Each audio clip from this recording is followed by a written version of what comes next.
Morning भाई लोगों। सबसे पहले तो आप सभी को दिल से धन्यवाद कि आप लोगों ने मेरे को इतना सारा प्यार दिया है।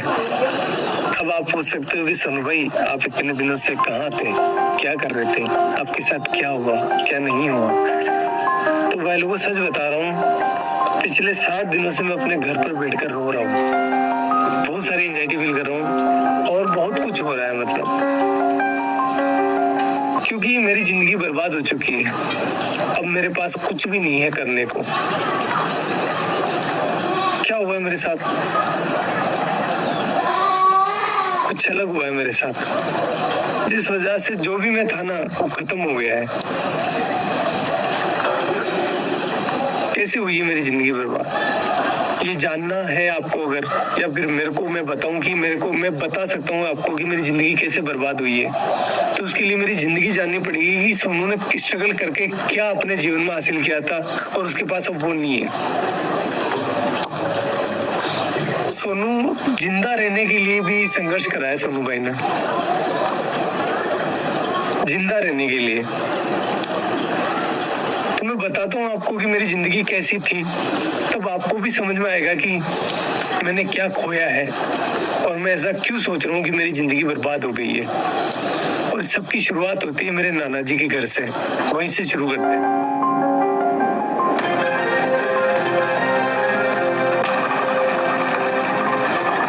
गाइस ये है मेरे नाना नानी का घर, जहाँ पर मेरा जन्म हुआ था। चलो अंदर चलकर देखते कौन कौन है।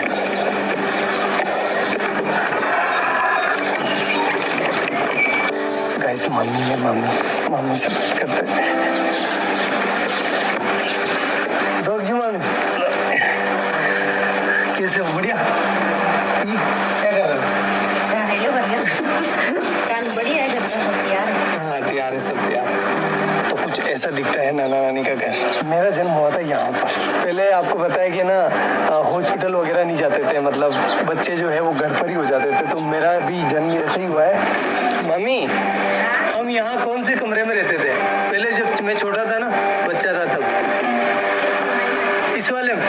ये है वो रूम जहाँ पर हम बचपन में रहा करते थे, ये वाला। देखो आप, ये देखो इधर इधर इधर इधर। इस वाले रूम में जो है भेड़ और बकरियों के बच्चे रहा करते थे, क्योंकि बाहर कुत्ते मार देते थे ना, इसलिए। और इस वाले पोर्शन में जो है मेरी बूढ़ी नानी, जो अभी दुनिया में नहीं है, और मेरी मम्मी दोनों रहा करती थी। और यहीं पर हम जो है पले बड़े हुए। एक्चुअली में हुआ क्या था गाइस कि यार वो एल्कोहलिक थे, थोड़ा सा उनकी हैबिट थी कि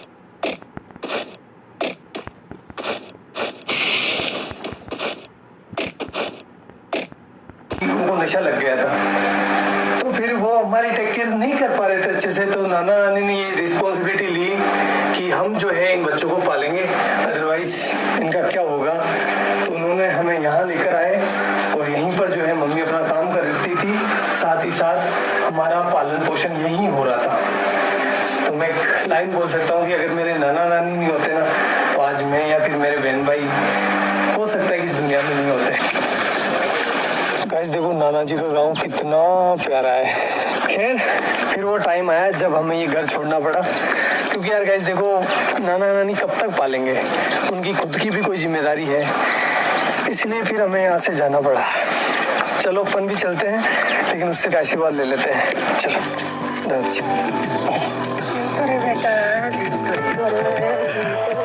मेरी नानी है, आपको बाद में बताऊंगा इनके बारे में। और अपने गांव आते ही हमें घरेलू परिस्थितियों के कारण अपने घर नहीं घुसने दिया गया, इसलिए हमने बड़े पापा की कोठी का चुनाव किया। म्याऊ म्याऊ।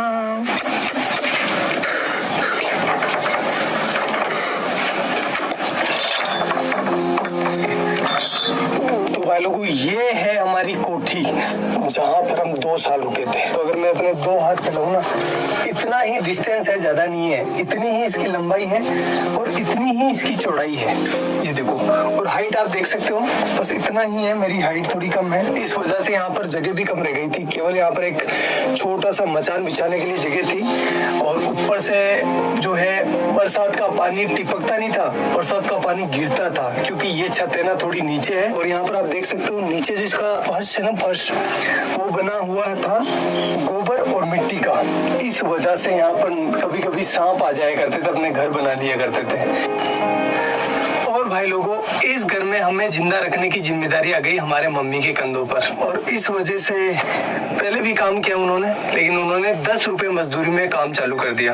10 रुपए में से 5 रुपए के वो हमारे लिए चावल लेकर आती थी। मैं लेकर आया हूँ आपको बताने के लिए कि उस टाइम कितने चावल आते थे। इतने चावल आते थे 5 रुपए के। तो इन चावलों से वो हमारा पेट भरती थी, तीनों बहन भाइयों का सॉरी। और खुद भूखी सो जाती थी कि मेरे बच्चों का पेट भर जाए, बस बहुत है, मैं तो निकाल लूंगी रात। और हम ना समझते उस टाइम, तो हम नहीं समझ पा रहे थे कि हमारी माँ जो है वो भूखी सो रही है।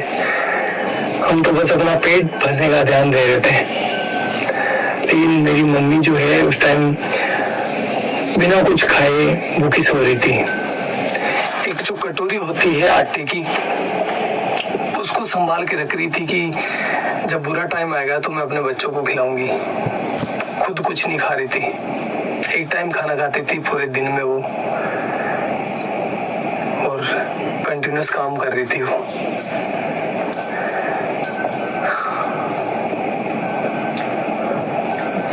और ये सारी चीजें हम बच्चे नहीं समझ पा रहे थे, हमारा माइंड उतना डेवलप नहीं था कि हम ये इतनी भारी चीजें समझ पाए। हम तो अपना पेट भरते, खेलते और अच्छे थे। मम्मी को ही पता है कि वो हमें कैसे जिंदा रख रही है। मदर इंडिया, यही तो मदर इंडिया है। सारे दुख खुद रख लेती है और अपने बच्चों तक किसी भी प्रकार की प्रॉब्लम्स नहीं पहुंचने देती है। बाबड़ी कोई कम लोन पे मांग पाने की दान की जाती कटू काई मातीर गणा दोरो तेरा पड़िया। हाँ तेरे गणा दोरा पड़िया रे भाई थारी मातू सब्जी बेचती, लेडी सराती, भाई दौड़ाती, तेन कुआ तीर बाबू की रहती, मैं मार ससुरी भूखा तना दूध पाइयो, तेन रोटी खुआई गरी दोरी कमा कमारा, तमात का दान की जाती। हाँ ते भरा का केवन के ते बिल्ली दूध ने भरे क्यों, मैं ते दिए किस कोई केव गणा दोरा पहले तो बा। और भाई लोगों, इस वाली छत की ना एक स्पेशल कहानी है, बता दूं मैं आपको। पर मैं, मेरा भाई और मेरी बहन बैठे थे शाम को, और हम राह देख रहे थे कि हमारे लिए कोई खाना लेकर आएगा, क्योंकि हमारी मम्मी जो थी वो गांव चली गई थी किसी कारणवश, तो हमारे लिए खाना नहीं बना था उस टाइम। कोई भी खाना लेकर नहीं आया और हम तीनों बहन भाई भूखे ही सोए। यही जगह थी वो, सेम टू सेम।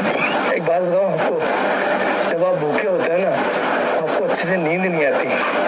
देख लेना एक बार। चलो मैं आपको अपनी बहन से मिलवाता हूँ। अगर भाई नहीं होता अपना, तो अपन आज क्या होते हैं, कहाँ पर होते हैं? कुछ भी नहीं होते हैं, कुछ भी वजूद नहीं होता हमारा। जिंदा होते हैं? नहीं नहीं। भाई ने क्या किया अपने लिए? बहुत मेहनत की, बहुत हमें शिक्षक किया, बड़े भाई ने हमें सब कुछ सिखाया, सब कुछ दिया। गाइस बात है 2008 की, जब मेरा बड़ा वाला भाई इस पीछे वाले स्कूल में पढ़ाई करता था। उस टाइम हुआ क्या था, कुछ शरारती बच्चों ने स्कूल की घंटी जो बेल होती है उसको छुपा लिया था, और उसका सारा इल्जाम मेरे भाई पर लग गया। भाई को स्कूल से सस्पेंड कर दिया गया। देन हमने जैसे तैसे कर करा के भाई का एडमिशन जो है वो बाहर की स्कूल में करवा दिया, जहाँ पर वो कुछ किराया देकर स्कूल चला जाता था। 2 रुपए लगते थे शायद उस टाइम किराए के, या 1 रुपया लगता था, आई डोंट नो फुली। फिर कुछ समय बीता, उसके बाद मैंने और मेरी बहन ने 5वीं क्लास पास कर ली, और हम जब 6ठी क्लास में यहाँ पर एडमिशन लेने आए तो हमें बोला गया कि आपके भाई ने जो घंटी छुपाई थी उसको जो है आपको भरना पड़ेगा, अदरवाइज आपका एडमिशन नहीं होगा।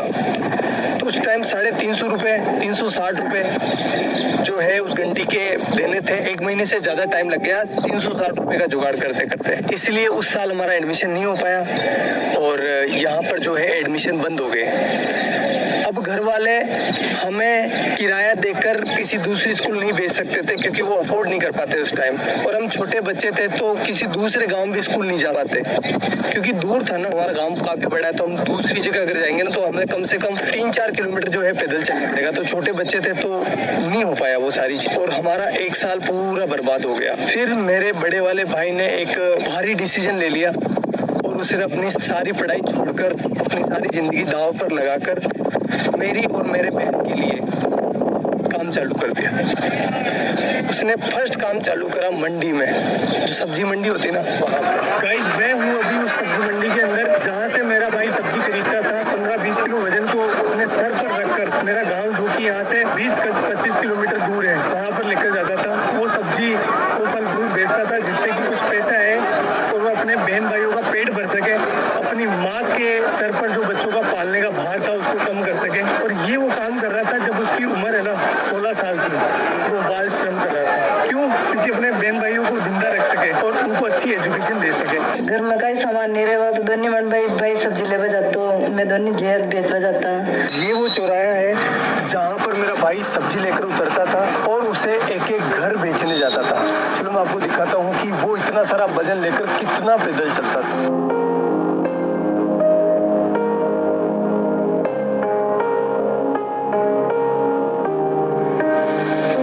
उस 20 किलो वजन को अपने सर पर रखकर इन घरों में घूम घूम कर सब्जियां बेचता था। इस काम में कुछ लोग पैसे नहीं देते थे, मतलब सब्जियां उधार ले लेते थे और फिर बोलते थे कल ले लेना, परसों ले लेना। भाई लोगों, एक बार की बात है, सामने जो बाबूजी महाराज का मंदिर दिखाई दे रहा है ना, उनके बारे में ऐसा बताया गया, जो लड़के बैठे होते हैं ना चौराहे पर, बदमाश नहीं बदमोश, उन्होंने ऐसा बोला कि मेला है बाबूजी महाराज का, तो इस दिन इस डेट को बाबूजी महाराज का मेला है, तो तुम अपनी सब्जी और फल फ्रूट लेकर आ जाना यहाँ पर। तो हमने सोचा अच्छा है कि हमारा जो है फल फ्रूट बिक जाएगा और हमारा कुछ बेनिफिट हो जाएगा। हम आए तीनों बहन भाई, तो यहाँ पर आकर देखा तो कोई मेला नहीं था और उन्होंने थोड़े से हमसे फल फ्रूट ले लिए और हमको डरा धमका के भगा दिया।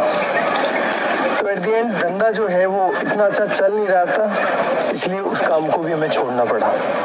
हमें नहीं, मतलब भाई को छोड़ना पड़ा।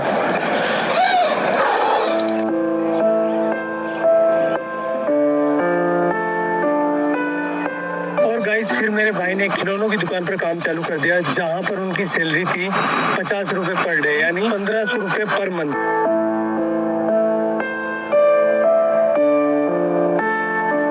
एक महीने बाद जब भाई की सैलरी आई तो उसने लगभग आधा भाग यानी 700 रुपए के आसपास मेरे और मेरी बहन के लिए बुक्स लेने में खर्च कर दिया, जबकि खुद काम पर फटे हुए कपड़े पहनकर जा रहा था। वो चाहता तो अपने लिए कपड़े ले सकता था ना, लेकिन नहीं लिए उसने। लेकिन हम खुश थे। क्यों खुश थे? क्योंकि पहली बार रजिस्टर आया था, पहली बार हेल्प बुक आई थी, अब हमारे भी अच्छे दोस्त बनेंगे। यार बुक्स अच्छी आती है तो दोस्त आते ही है ना, भाई तेरी हेल्प बुक दे दे, तो हमारा कॉन्फिडेंस है ना सीधा आसमान चला गया।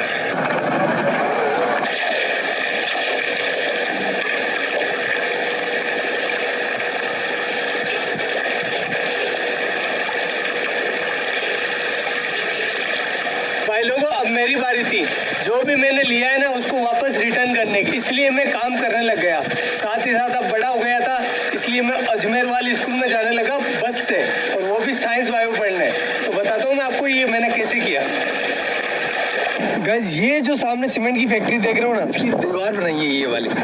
ये गाइस ये मैंने अपने हाथों से डलवाई है। अब तो खराब भी होने लगी, बताओ। ये भाग भाग सुनो, भाग भाग भाग भाग। गाइस अब तो मैं भाग भी नहीं पा रहा हूँ। पहले ना इतना दूर, लगभग ये होगा 600 मीटर दूर, एक पूरा सीमेंट का कट्टा जो कि 50 kg वेट का, यहाँ पर पटक कर अपने कंधे पर, और एक साइड जो है ना वो चिमनी लगी हुई है, वहां से लेकर उस वाले कोने से जहाँ से अपन आए थे ना वहां पर लेकर जाता था। अरे भगवान, इसका ठेकेदार इतना खड़ूस था। जब मैं बोलता था ना, मैं छोटा था तो दर्द तो होता है यार, 50 किलो का कट्टा लेकर जाता था तो पेन हो रहा था मेरे को। तो मैंने बोला सर कि मेरे से ना ये लेकर नहीं जा पा रहा हूँ मैं इसको। तो बोला कि काम पर क्यों आया है, पैसे किस बात के मिलेंगे, ऐसे बोलते थे। करना पड़ता था भाई।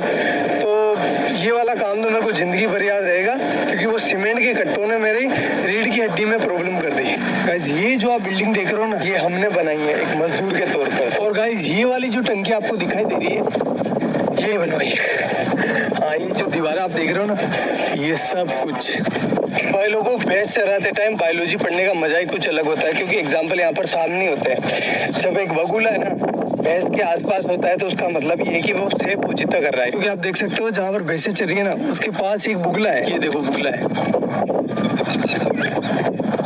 क्योंकि जब भैंस चारा खाती है ना, तो चारा हिलने की वजह से उसके अंदर जो कीड़े होते हैं वो बाहर निकल जाते हैं, और ये बुगला उनको खाकर पेट भर लेता है। ये दो जीवों का एक संबंध है, जिसमें एक को कोई भी घाटा नहीं होता और दूसरे को फायदा हो जाता है। प्रेरित धाराओं से उत्पन्न होने वाले चुंबकीय क्षेत्र का मान सदैव इस प्रकार होता है कि वो उन कारणों का विरोध करता है जिसके कारण इसकी स्वयं की उत्पत्ति हुई है।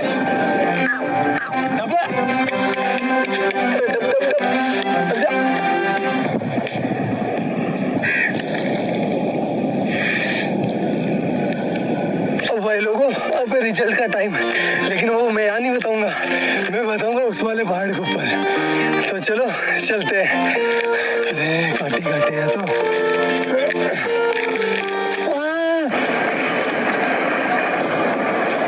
अब भाई लोगों मेरा आ गया 12th का रिजल्ट। परसेंटेज तो कम ही बने, फिर भी मैं आपको बता देता हूँ।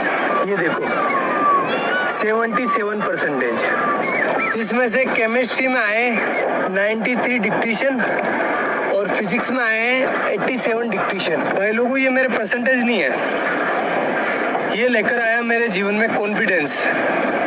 अभी तक भी मेरे जीवन में कोई हार्ड काम आता है ना, तो मेरे को अंदर से आवाज़ होती है कि तू कर लेगा, डर मत, तू कर लेगा। लेकिन इस बार है ना, मेरे को सोनू का सूरज डूबता हुआ दिखाई दे रहा है।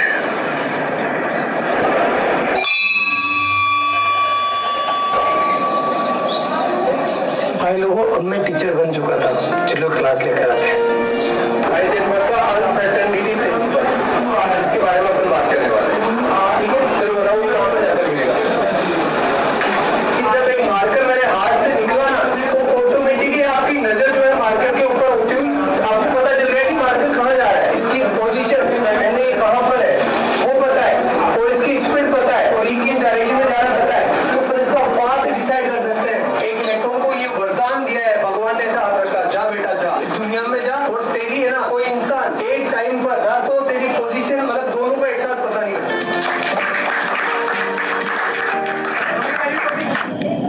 फिर ऐसे करते करते मैं टीचर बन गया और मेरे पास बहुत काम था। 3-4 कोचिंग ऑफलाइन जाता था, 1-2 ऑनलाइन थी, मतलब मस्त। और जो भी चीज़ें मैंने अपने परिवार के लिए सोची थी, भाई के लिए, मम्मी के लिए, वो मैं कर रहा था अच्छे से, कोई दिक्कत नहीं थी। उसी टाइम मेरे पास आया भैया का कॉल, सीधा टीम से भैया का कॉल। इतना खुश हो गया था मैं यार, भैया का, इतने बड़े आदमी का कॉल डायरेक्ट आया था मेरे पास। तो फिर भैया का कॉल आया और भैया ने बोला मेरे को, सोनू यार हमारे यहाँ पर है ना एक साइंस की लड़के की डिमांड है, तो तू आ सकता है क्या? मैंने बोला ठीक है भैया, मैं कर लूँगा, कोई दिक्कत नहीं है। तो फिर मैंने वहाँ पर मतलब ऑफिस में पार्ट टाइम जॉब चालू कर दिया। 2-3 घंटे के लिए जाता था, केमिस्ट्री से रिलेटेड और फिजिक्स से रिलेटेड, मतलब ऑल ओवर साइंस का काम मैं संभालने लगा। और ऐसे करते करते करते करते 2 महीने निकले। 2 महीने के बाद भैया ने आगे से बोला मेरे को कि सोनू तो ऐसा कर, फुल डे ज्वाइन कर ले, सारा दिन काम कर, और पॉसिबल है तो कर ले। घर वालों से बात करी, घर वालों ने, मेरे बड़े वाले भाई से मैंने पूछा तो उसने कहा कि यार देख तू ज्वाइन कर ले, कोई दिक्कत नहीं, अपने ही गाँव के तो कोई प्रॉब्लम नहीं होगी। मैंने कहा ठीक है कर लेता हूँ, उसमें क्या दिक्कत है, आपने बोल दिया तो वो सब आपसे आगे क्या है, कोई नहीं, कुछ नहीं है। ऐसा करके मैंने टीम को ज्वाइन कर लिया और फिर मेरा अच्छा शानदार टाइम आया। मैं बहुत अच्छा काम कर रहा था सभी चीज़ों में, मतलब पहले मैं साइंस से जुड़ा था, लेकिन अब मैं जो है ना वीडियो का एडिशन हो गया और भी बहुत सारी चीज़ें हो गई, कैमरा के पीछे बहुत सारी चीज़ें चलती है ना, मतलब पत्थर उठाना, खड्डे खोदना, सारे काम जो भी हो सकता है सब कुछ कर रहा था। Everything I can do, I do that. Best चल रहा था, कोई प्रॉब्लम नहीं थी, अच्छी चीजें हो रही थी, शानदार, हर एक चीज में शानदार एफर्ट लगा रहा था। जो मतलब एक वीडियो आपको लगता है कि बहुत इजी होता है, लेकिन इजी नहीं होता, बहुत हार्ड काम है एक वीडियो को बनाना। जैसे एग्जांपल के तौर पर मैं बोलूँ तो जो बनाना है ना, बनाना से पोटेशियम निकाला था, आपको याद होगा, वो 20-23 मिनट की वीडियो थी, अच्छी भी चली थी वो वीडियो। उस वीडियो को मैं संभाल रहा था पीछे, उसका सारा केमिस्ट्री मैं संभाल रहा था। उस वीडियो को गाइस शूट करते करते 2 से 3 महीने निकल गए, इतना एफर्ट लगाया इस पर, और वो वीडियो चली भी सही, आपका प्यार भी दिखा उसमें। तो ये तो एक एग्जांपल है, बाकी बहुत सारे काम किए, जैसे डायमंड वाला, और भी बहुत सारे साइंस के सारे प्रोजेक्ट है ना, वो मैं हैंडल करता था बिहाइंड द कैमरा, और चीजें अच्छी चल रही थी, मतलब कोई दिक्कत नहीं था, सब कुछ शानदार था। मैं सारे कंपनी के रूल एंड रेगुलेशंस फॉलो कर रहा था, मेरी अटेंडेंस की भी कमी नहीं थी, हर एक चीज बेस्ट थी और मैं भैया की इतनी रेस्पेक्ट करता हूँ।